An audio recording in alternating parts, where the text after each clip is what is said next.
Bonjour à tous. Alors, nous allons voir aujourd'hui ensemble le cours sur les fonctions trigonométriques. Alors, commençons par quelques définitions.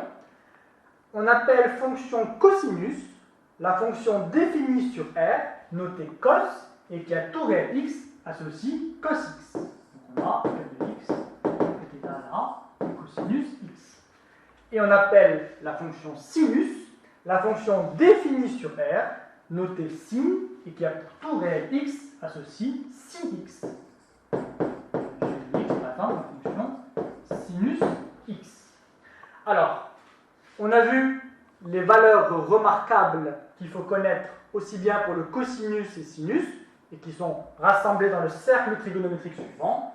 Donc je vous invite à bien connaître ces valeurs pour pouvoir calculer facilement les images des fonctions trigonométriques. Alors, on va s'intéresser maintenant à quelques propriétés de ces fonctions trigonométriques. Donc, pour tout x appartenant à R, on a le cosinus x qui est compris entre moins 1 et 1.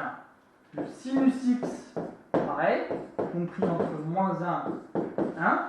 Et pour tout x appartenant à R, on a la relation cos carré de x plus sinus carré de x qui est égal à 1. On peut mettre évidemment par cœur.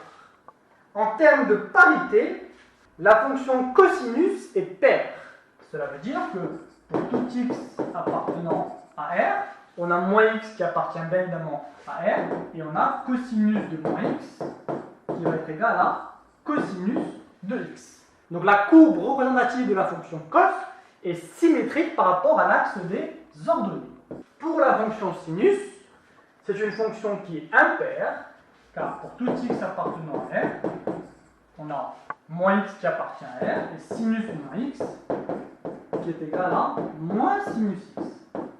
Ainsi, la courbe représentative de la fonction sinus va être symétrique par rapport à l'origine du repère. Alors, première méthodologie, étudier la parité d'une fonction trigonométrique. Donc, démontrer que la fonction f définie sur R par f de x égale à 2 cos x moins 5 cos de x est paire. Alors, pour tout x appartenant à R, on a moins x qui appartient à R, sachant que le domaine de définition de la fonction est R. Alors, calculons maintenant f de moins x, et on va comparer par rapport à f de x.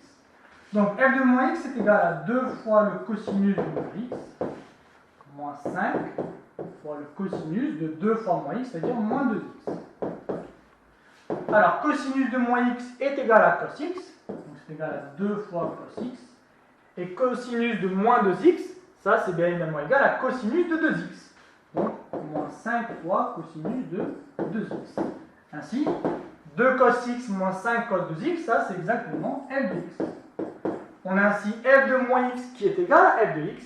On en déduit ainsi que la fonction f est paire. Ainsi, graphiquement, sa courbe représentative va être symétrique par rapport à l'axe des ordonnées.